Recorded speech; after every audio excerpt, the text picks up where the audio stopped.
and gastrointestinal diseases specialist Dr. Vikas Prakash के पास. Good evening, doctor. I would like to start off by thanking you on the behalf of Sasta Sundar for sharing your valuable time with us. Doctor, diabetic patients कैसे care करें for their liver? Is special attention required? Diabetes हमारे country में diabetes तो आपको पता ही होगा कि हम बहुत तेज़ी से बढ़ रहा है. हमारे लाइफस्टाइल जो हम वेस्टर्न कल्चर अप्लाई कर रहे हैं अपने यहाँ, एक्सरसाइज नहीं करना, तो दो वजह से बढ़ रही है लिवर की प्रॉब्लम्स. एक तो diabetes by itself, these patients are at very high risk of liver cirrhosis. तो इसमें फैटी लिवर भी ज़्यादा होता है. 40 to 70% of diabetics, 40 to 70%, I have to repeat this, 40 से 70% लोगों को फैटी लिवर होता है डायबिटीज़ में. और इसमें डबल प्रॉब्लम ये है कि जब फैटी लिवर हो जाता है डायबिटीज़ में, तो फैटी लिवर से जो प्रोग्रेशन मैंने आपको बताया था सिरोसिस के तरफ, वो भी डायबिटीज़ की वजह से तेज़ी से होती है. तो दो तरफ की प्रॉब्लम है. एक तो इनमें ज़्यादा है इंसिडेंस फैटी लिवर का, दूसरा है कि इसमें प्रोग्रेशन टू सिरोसिस भी बहुत तेज़ी से होती है. तो 40 से 70% जब डायबिटीज़ को फैटी लिवर है और इसमें प्रोग्रेशन भी सिरोसिस और सिरोसिस के बाद लिवर कैंसर की ज़्यादा है, तो डायबिटीज़ पेशेंट्स को डेफिनेटली ज़्यादा केयरफुल वॉच रखना चाहिए. More careful surveillance for fatty liver and it's progression and strict vigilance bye liver specialist. So doctor, अगर पेट की बात आती है तो जॉन्डिस को भूला नहीं जा सकता. तो what are the common causes behind jaundice? Definitely jaundice बहुत ही इंपॉर्टेंट कॉज है जिसकी वजह से लोग आते हैं हमारे पास.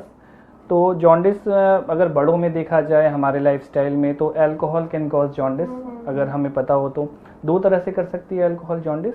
एक तो अगर कोई बिंज ड्रिंकिंग करता है, मतलब जैसे सैटरडे नाइट की पार्टी हो गई तो बहुत सारा शराब पिया, एक हफ्ते के लिए बहुत शराब पिया, तो उसको अल्कोहलिक हेपेटाइटिस हो सकता है. तो जॉन्डिस उसमें भी होगा, उनका एंजाइम्स AST ALT बढ़े होंगे और भी प्रॉब्लम्स उनको आएंगी.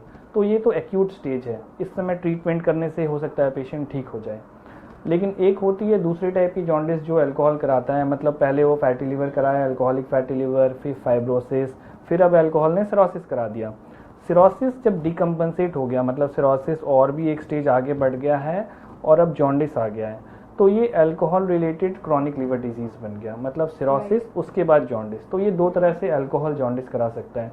पहले वाले का तो ट्रीटमेंट थोड़ा आसान होता है, वो भी कभी कभी बहुत डेंजरस हो जाता है, लाइफ थ्रेटनिंग हो जाती है.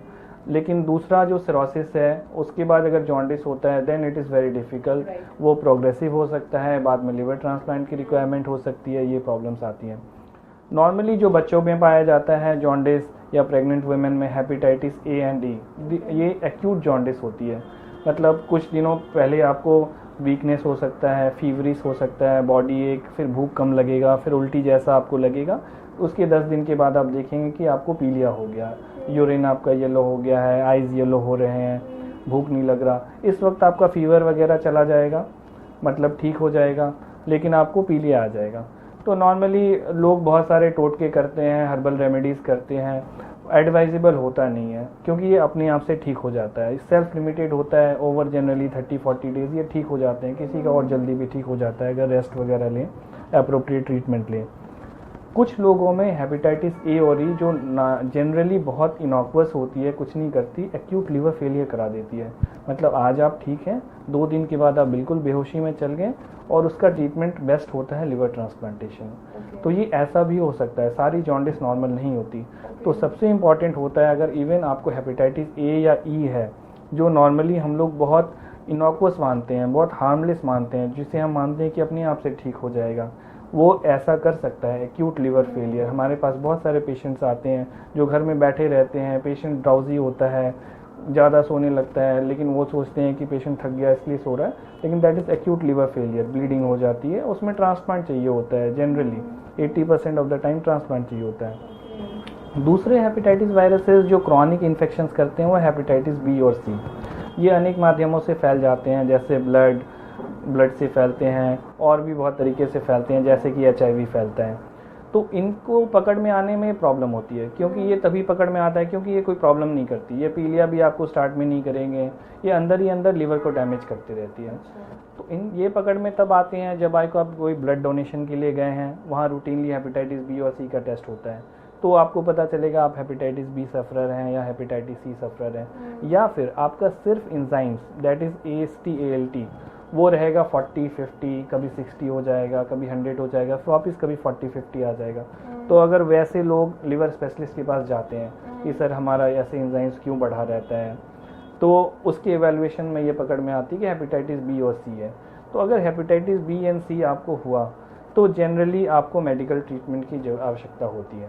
अगर आप ना करें ट्रीटमेंट हेपेटाइटिस बी का, तो हेपेटाइटिस बी सिर्फ एक ऐसा वायरस है जो आपको लिवर कैंसर करा सकता है बिफोर सिरोसिस। मतलब लिवर आपका बिल्कुल भी नॉर्मल है, अचानक से आपको पता चलेगा आपको लिवर कैंसर हो गया, अल्ट्रासाउंड करेंगे तो लिवर में एक गांठ दिखेगा। और हेपेटाइटिस सी बी का प्रॉब्लम ये है कि वो आपस में फैल सकता है, हस्बैंड से वाइफ को, वाइफ से हस्बैंड को फैल सकता है। दूसरे जो हेपेटाइटिस ए और ई वाले वायरसेस होते हैं वो बाकी घर वालों को फैल सकते हैं, बच्चों को फैल सकते हैं। तो नॉर्मली कॉमन कॉजेज़ जो हमारे सोसाइटी में होती है alcohol, hepatitis A, B and C and E, ये नॉर्मली होते हैं। बाकी रेयर कॉजेज़ विल्सन डिजीज़ या और भी जेनेटिक कॉजेज़ होते हैं, उसे बहुत रेयर डिजीज़ होते हैं, यहाँ पे इस फॉरम में डिस्कस करना सही नहीं होगा। सो डॉक्टर, जॉन्डिस तो काफ़ी डेंजरस एक डिजीज़ है, इसका प्रिवेंटिव केयर क्या हो सकता है? देखिए, जॉन्डिस को प्रिवेंट करना ही इसका सबसे अच्छा क्योर है। हेपेटाइटिस ए और ई जनरली फीको ओरल रूट से फैलते हैं, जैसे गंदा पानी, गंदा खाना।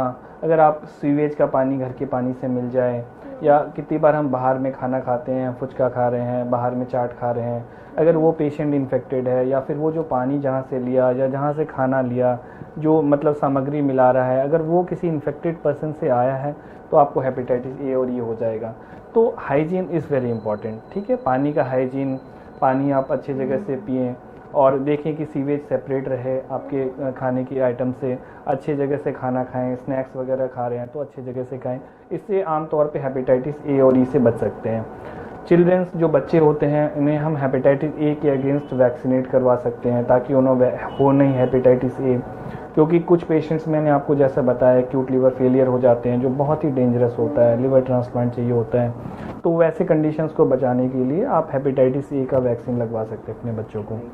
जहाँ तक हेपेटाइटिस बी का सवाल है, हेपेटाइटिस बी की भी वैक्सीन आती है, लेकिन इंडिया में जो होता है मैक्सिमम पेशेंट्स को वर्टिकल ट्रांसमिशन हो जाता है, मतलब माँ से बच्चों को मिल जाता है इन्फेक्शन। तो अगर एक बार इन्फेक्शन आपको हो गया तो उसमें फिर वैक्सीन का कोई रोल नहीं रह जाता। जैसे किसी को अगर पोलियो हो गया, उसको आप पोलियो ड्रॉप्स पिलाएंगे तो कोई फ़ायदा नहीं होगा, कोई लाभ नहीं मिलेगा आपको। तो वैसे ही हेपेटाइटिस बी पहले देखना होता है आप इन्फेक्टेड हैं कि नहीं। अगर आपको इन्फेक्शन नहीं है तो हमें एंटीबॉडीज़ देखना होता है, एडिक्वेटली प्रोटेक्टेड है कि नहीं है। अगर नहीं है, ये सब कुछ नहीं है, तो हम फिर वैक्सीन दे सकते हैं। इससे हम हेपेटाइटिस बी के अगेंस्ट प्रोटेक्ट हो सकते हैं, क्योंकि HIV से भी ज़्यादा इन्फेक्शन फैलता है हेपेटाइटिस बी से, उससे भी जल्दी फैल जाता है। बहुत सारे जितने भी बॉडी सेक्रीशंस है सब में ये सेक्रीट होता है, तो ये फैलता बहुत तेज़ी से है। हेपेटाइटिस सी जैसे जिस तरह से जिस माध्यमों से HIV फैलता है वैसे हेपेटाइटिस सी फैलता है। हेपेटाइटिस सी के लिए तो हमें दवा यूज़ करना पड़ता है, हमें उसका जीनोटाइप देखना होता है, फिर हमें उसके लिए दवा यूज़ करके देखना होता है कि उसका HCV RNA जो हम बोलते हैं, जो कीड़े का लोड है कितना, हमारे वायरस लोड कितना है हमारे अंदर, हम उसे फॉलो करते हैं तो ताकि वो नेगेटिव हो जाए और वो वायरस हमारे शरीर से ख़त्म हो जाए। इसके लिए हमें दवा लेनी होती है। वो हेपेटाइटिस सी प्रिवेंट करने के लिए जिन माध्यम से HIV फैलता है उस तरीके से हमें प्रिवेंट करना है। कोई blood transfusion, IV drug abuse, ये सब हमें अवॉइड करना चाहिए। So doctor, in a final note, अगर आप हमसे कुछ शेयर करें ऐसे which is inspired by your ears of experience कि हम अपने लिवर को कैसे प्रोटेक्ट करें, इन 1 or 2 लाइन्स। या sure, but with my years of experience in New Delhi, from graduation from Safdarjung and then Ram Manohar Lohia and finally Institute of Liver and Biliary Sciences, summing up things is very difficult for me but still I would try. Alcohol, if I say stop alcohol, I know all of us it's very difficult for all of us to stop alcohol, but at least its consumption should be in moderation. मतलब थोड़ा जितना कम से कम seven हो सके, जो आपके लिए dangerous ना हो। ओकेजनली ऑन स्पेशल ओकेजन्स अगर आप अल्कोहल लें सिर्फ, रैदर देन कि आप उसको रूटीन बना लें कि हम हर सैटरडे लेंगे या फिर एवरीडे लेंगे। इस तरह से जितना क्वांटिटी लेते हैं, फिर सारे अल्कोहल्स का मेजरमेंट्स अलग होता है, मतलब बियर में अलग होती है, रम में अलग परसेंटेज होती है, आप क्या ले रहे हैं इस पर भी डिपेंड करता है। So total alcohol in moderation definitely would help you. ज़्यादा लेते हैं तो कम करें, कम लेते हैं तो बिल्कुल बंद करें। ठीक है। दूसरा है कि अगर आपको कभी भी LFT अपना किसी और कारण से कराया, कुछ हार्ट की प्रॉब्लम है, आपको फैटी लिवर है चाहे नहीं है, आपको डायबिटीज़ है, आपने रूटीन चेकअप कराया, कभी भी आपको अगर बिलीरुबिन ज़्यादा मिलता है नॉर्मल से बाहर, आपको AST, ALT, GGT मतलब SGOT, SGPT मानो 40 रेंज है, आपको 45 मिलता है या 50 मिलता है, देन बी अवेयर, सतर्क हो जाएं कि कुछ गड़बड़ चल रहा है, लिवर में सूजन चल रही है, सेल ब्रेक हो रहे हैं, तभी ये बाहर आ रहा है। आपके मन में ये ज़रूर बात खटकनी चाहिए कि ऐसा क्यों हो रहा है, और इमीडिएटली आपको एक लिवर स्पेशलिस्ट के पास जाना चाहिए कि सर ये है तो नॉर्मल है, क्यों हो रहा है, कुछ कारण है इसका, मुझे कितना ख़तरनाक है ये मेरे लिए, मेरा लिवर कुछ डैमेज है कि नहीं। आपको बिल्कुल ये करना चाहिए, कुछ भी नॉर्मल नहीं होता। अगर AST का एक नॉर्मल रेंज बनाया गया है तो उसको नॉर्मल रेंज में होना चाहिए, वो ज़्यादा क्यों होगा, ठीक है। और अगर आपको फैटी लीवर पता है कि आपको फैटी लीवर है, तो आपको तो बिल्कुल ही जाना चाहिए एक लिवर स्पेशलिस्ट के पास कि हमारा फैटी लीवर तो है लेकिन कितना डैमेज है ये, मतलब सिर्फ फैटी लीवर है, स्टीटोहेपेटाइटिस है, कि एडवांस्ड फाइब्रोसिस हो रहा है, मुझे क्या सिरोसिस हो जाएगा, या ऑलरेडी आई एम सिरोटिक। कितनी बार अल्ट्रासाउंड में फैटी लीवर लाज को बोलते हैं लेकिन वो ऑलरेडी सिरोटिक होता है, एंडोस्कोपी में देखते हैं वेरिसेस है। तो मतलब आगे बहुत बुरा ना हो जाए हमारे साथ, बुरा को प्रिवेंट करने के लिए हमें पहले कदम उठाना पड़ेगा, क्योंकि वो हमेशा कहावत है prevention is better than cure. तो कुछ पैसे अगर हम अभी खर्च करें अपनी इन्वेस्टिगेशंस में तो आगे के ट्रीटमेंट के बहुत सारे खर्च हमारी बच सकती है। अब नेक्स्ट आता है कि अगर किसी को जॉन्डिस हो जाता है, जैसे हमने डिस्कस किया, तो कितनी बार हम घरेलू उपाय कुछ दे देते हैं, कुछ टोटके होते हैं, मुंह से कुछ खिला देते हैं, इसे हम ऑल्टरनेटिव मेडिकेशन कहते हैं। तो कोई भी होम रेमेडीज़ या फिर ऑल्टरनेटिव मेडिकेशन देने से पहले एक डेफिनेटिव डायग्नोसिस होना चाहिए। जॉन्डिस एक सिम्टम है, जैसे कि बुखार, मलेरिया भी हो सकता है, डेंगू भी हो सकता है, फाइलेरिया भी हो सकता है। तो जॉन्डिस अपने आप में एक बीमारी नहीं है। जॉन्डिस है तो क्यों है, हेपेटाइटिस A है, B है, C है, मतलब E है, या फिर अल्कोहल से हो गया, या फैटी लीवर अब बिगड़ गया है, सिरोसिस हो गया है। तो विदाउट डायग्नोसिस आप कुछ ना खाएं, क्योंकि काफ़ी हद तक देखा गया है, ये एक टर्म होता है हमारे मेडिकल लैंग्वेज में डिली, ड्रग इंड्यूस्ड लिवर इंजुरी। तो एक तरफ से अगर जॉन्डिस है उस पर आपने कुछ ऐसी मेडिसिन खा ली घरेलू या फिर कुछ और अल्टरनेटिव मेडिसिन जिससे डिली भी हो गया, तो ये 1 और 1 11 का काम करती है। एक तो आपका लिवर डैमेज था, उसके ऊपर आपने ये मेडिसिन खा के और भी इंजुरी कर दिया। तो ऐसे केस को संभालना बहुत मुश्किल होता है। तो जब तक आपका पूरा डायग्नोसिस नहीं बनता आप ये चीज़ों को अवॉइड करें। कुछ भी लेना है तो अपने लिवर स्पेशलिस्ट के कंसल्टेशन में ही लें। Okay. Thank you so much, doctor, for sharing your valuable knowledge and precious time with us. So, this was our time with the learned doctor. हमें उम्मीद है कि आप इस वीडियो को काफ़ी informative and helpful आपको लगा हो, और thank you for watching and please like, comment, share and subscribe. Thank you, and I would expect that patients are more vigilant about their fatty liver, about their jaundice. अगर मैं एक भी life बचा पाया इसकी वजह से, मैं एक पेशेंट को भी अगर प्रिवेंट कर पाया इस वीडियो के माध्यम से, जो सिरोटिक बनने से बच जाएं, तो मैं समझूंगा हमारे इस टीम एफर्ट को सक्सेस मिला, हम सक्सेसफुल हुए।